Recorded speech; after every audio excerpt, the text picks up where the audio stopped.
Hey, everyone. Welcome to Unique Ways with Thomas Gerard, an audio podcast. We have a legend on today. He's the author of Design of Everyday Things and Design for a Better World, Meaningful, Sustainable, Human-Centered, among other titles. He's a distinguished professor emeritus at the University of California, San Diego. Please join me in celebrating Don Norman. Welcome. Thank you. So we're going to diverge a little today and start with question 20 from the questionnaire, which is, how can our listeners keep tabs on you, and what's our call to action these days? It's hard to keep caps on me. It's hard for me to keep caps on me. Um, I've retired 5 times, and I get older and older and older, and I keep retiring, and I keep thinking each retirement will be easier and I can do nothing. No, each retirement is busier and busier, but it's okay because everything I'm doing is stuff I really like and I think is important. But it's amazing how busy it keeps me. So how do I keep cabs? I don't know. I have a website in which I used to say what I was doing and say, here's where I'm going to be and here's what I'm doing and so on, but I don't have time to keep it up. Okay, great. So let's move into a couple of That excerpts here. wasn't great. That was pretty miserable, but okay. I'm happy. So a couple of excerpts here. So MIT Press says he calls for a mobilization of the many to change the world into one which success is measured not in money, but in the wellness and happiness of people. Is this happening at all now, and how? Well, more and more people are saying that, but it's still a small minority. Uh, the problem is that the whole Western world, and when I use the words West and East and North and South, those are not geographical terms. Those are actually symbols because in many ways, the modern world, especially in the United States, developed in Western Europe. And it's the economic model that we follow, which is basically it's all about making more money. And companies are designed so that actually their bylaws state that they owe their responsibility not to their customers, not to their employees, not to the community where they are located, but to the shareholders. And it's all about, and the shareholders today are mostly huge corporations themselves or financial institutions. And what they're interested in is money, period. Money, period. And so therefore they take short-term interests over long-term. And the likelihood, the livelihood of people and the destruction of the world, that's irrelevant. It's all about bringing in money. And it's the Western model. It came from Western Europe. It's been adopted all around the world. And the United States is clearly a part of it. Australia is a part of it, even though it's in the South and it's not in the West, it's in the East. So that's the problem. And it's really difficult to change anything because of that. But more and more companies are becoming not an S Corp or not a C Corp, but what's called a B Corp, which I abbreviate as a better corp. That is to say, their requirement is to make their employees happy, make their customers happy, make the community in which they exist happy, do not destroy the environment, do not destroy cultures. In other words, create a better world, one that's more enjoyable and better for all of us, except for the people who are in power, who no longer will have quite so much power. They won't be billionaires or even trillionaires. We're almost there. They might just be comfortable. Gee, what a shock.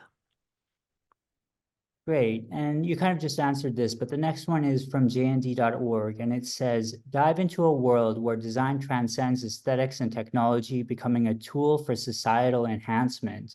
And again, I'll ask, is this already happening, and how?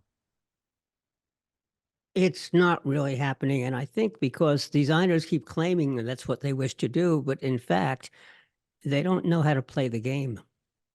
And so most of them are stuck in mid-levels of corporations, or even in the university. The design school is never considered the top school. Well, in a general purpose university, seldom is it considered the top because designers are so proud of their methods and proud of their ability to do beautiful objects and proud of their ability to make things. That's not what design is about. First of all, design is a way of thinking, of solving important problems, of making sure you solve the underlying causal issues. And second of all, making sure that it meets the needs of the people you're designing for. And the best way of doing that is don't be a colonialist. What colonialists did, let's take India, let's take Britain, for example, in India. It went into India and said, you people don't know how to govern yourself, so we'll help you. We'll govern you, we'll govern for you. Did the Indians like that? Absolutely not. Indians were treated like second-class citizens in their own country. And we've done the same all over the world. I mean, the Western powers, including the United States, we send in people to democratize countries, even though they don't understand the notion and they're not really ready for it. And it's not necessarily how they would govern themselves. So why is it we force our economic model on others? So a critical part of design is to realize don't always try to figure out the best idea and give it to people because your best idea is not necessarily theirs. And so what we have to do is go in and yes, observe what people are doing, but we don't have to tell them what their problems are. They know what their problems are. They even have started to solve them. The problem is that many problems are fairly technical. Simple problems they can solve for themselves. For example, China said it's really time that we must stop the pollution of the streets. And so all the small vehicles have to be electric. And what happened was the people said, yeah, it's a good idea. And so they started electrifying their vehicles. They put electric motors and batteries on their rickshaws. They put electric motors and batteries on their bicycles. They changed the motorcycles by themselves. And that's the way it ought to be done. In this case, it took the government to sort of push them, but once they got pushed, they did it by themselves.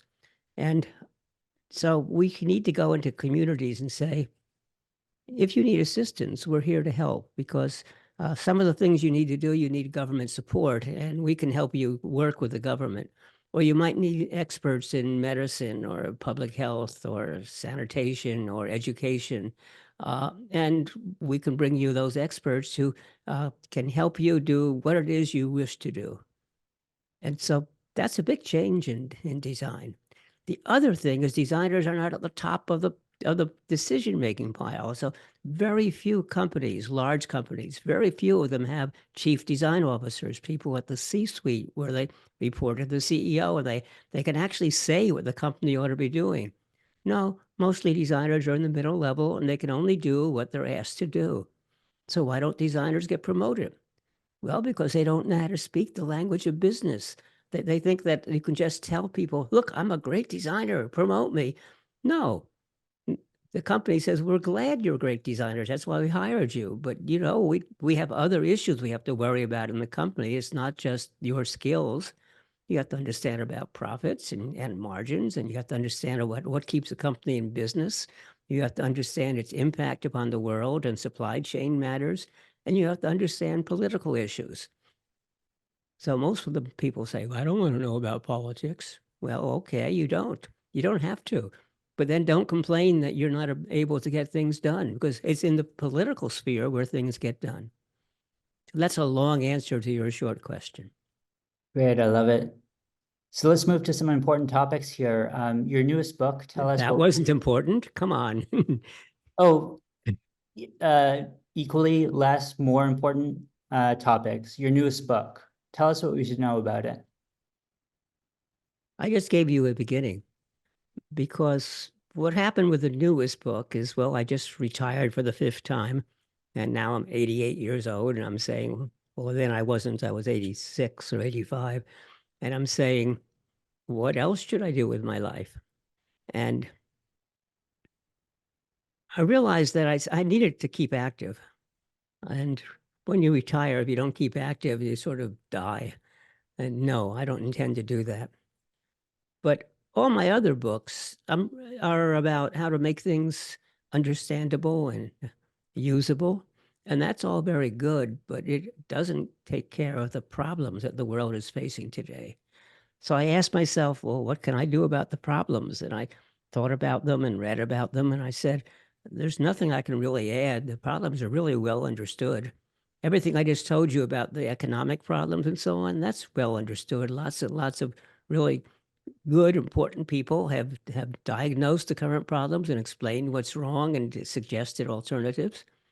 Um, and I said, well, maybe the problem is the solution. We understand the problems. What about the solutions? And I read all the solutions that people are suggesting, and I said, yeah, those are good.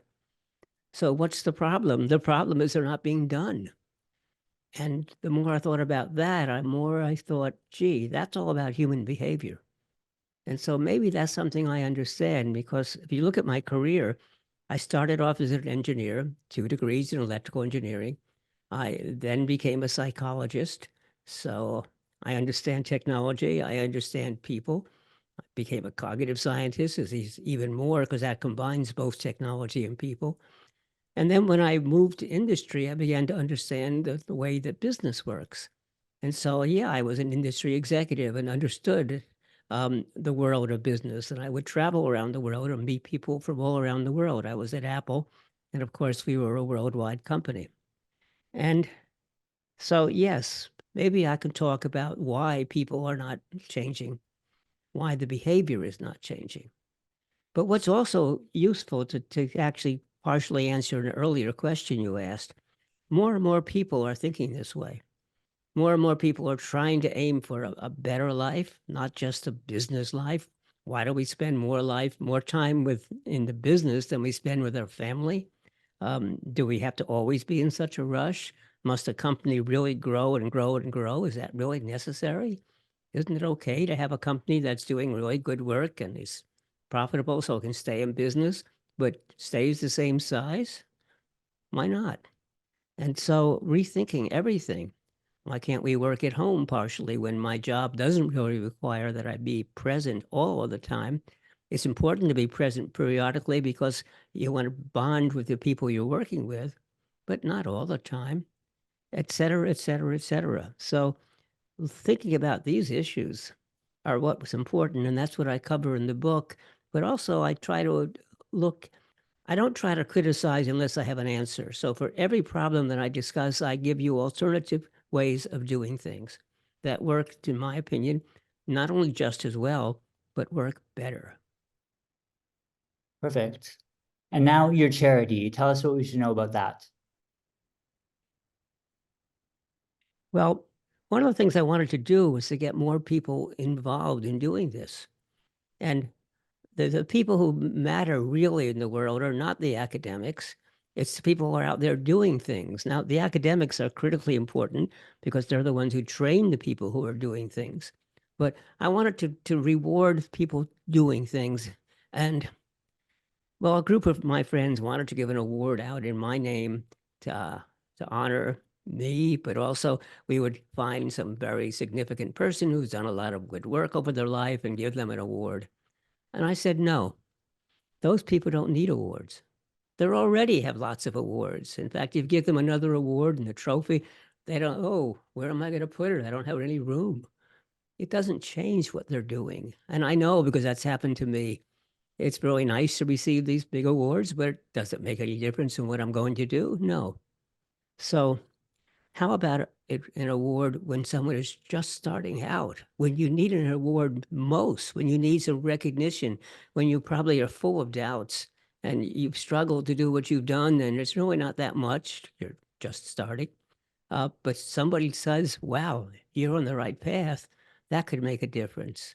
And so basically, if you ask me what kind of a designer I am, I'm really an educator. So I design designers and I reward good work. And so what I'm trying to do here is say, yeah, I want the people out there who are doing something for societal good to be rewarded. That's the best education you can give them, is that what they're doing is in the right direction. So that's what this charity is about. It's called the Don Norman Design Award and Summit. On the summit, I'll tell you about in a minute. So first of all, you have to be, uh, uh, I don't care what your training is. I don't care how old you are, but you have to have just moved into the area of doing good for society in the last 2 or 3 years. and you can't have done more than 2 previous projects in this arena. So you're still early in the game. Second, you have to have evidence. So you have to show that what you're doing is making a difference. Now, you probably, if you're young and early, don't have much money, you haven't made much of a difference, but nonetheless, we can see the promise. And that's what we'll reward you for. And the reward will give you a little bit of money, but it will also make it probably easier for you to get real funding. In addition, we wanted to reward the educational institutions, not necessarily colleges and universities, but startups and boot camps and a lot of the informal groups, or sometimes formal online education groups, and reward them for training people to do these kinds of projects. So those are the 2 components of the award. And the hope, and what are the kinds of projects? Well, just take a look at the United Nations list of 17 Sustainable Development Goals. And basically the first 16 give you really good examples of what you can do. And that runs the whole wide gamut of stuff like electrification, like destruction of the climate, destruction of the ecosystem, good teaching, good clean water, good food, no hunger, education, public health. So those are the kinds of things we're aiming at. And actually, number 17 is basically what we are doing. Number 17 says their sustainable goals. 17. You know, this is such a huge, big set of problems that the only way we're going to make progress is we all band together to accomplish this. So first of all, I'm trying to find other groups that I'm working with. And right now, the major group I'm working with is the Aga Khan Foundation, which is based in Geneva and works primarily in Africa and Asia, but they're expanding their work. And most Americans have never heard of them, but people in Europe have, and people in Asia and Africa certainly have. And so they're a really great partner. And so we have a summit, which is a yearly conference, basically, where we bring together, first of all, the people who are getting awards, but most importantly, all the people in the world who wish to come, who are working on projects like this, to share their knowledge and what they learned. And what I want is not the traditional practitioners conference where people say, I did this, and isn't it wonderful? And then I did this, and isn't that wonderful? Oh, and yes, and then I also did this one, and isn't that wonderful? No, I want them to say, I did this, and doesn't that look great? Well, actually, it was a complete failure. And let me tell you what happened and what I learned from failure. Because you learn from failing much more than you learn from from good projects that succeed. When projects succeed, you don't know really why it succeeded. You just assume, well, I'm really good at this. But when you fail, you think very hard about what caused the failure and what could I do in the future and how do I overcome these issues. So we want to emphasize failures. And the Aga Khan Foundation loved that when I went to Geneva to talk to them about it, because they're doing work all around the world. A lot of it is very, very successful, and a lot of it is not. And talking about what they've learned from the ones that didn't work, they felt was much more important than the ones that did work. So that's what we have a charity. We have enough money to keep going the first year, but we're hoping to have enough money to make this an annual event. And applications are already pouring in. Perfect. Well, let's close there. Thank you so much for joining today. You're a living legend. It's miraculous to have you here. I'm so grateful. Thank you so much. Okay, you're quite welcome.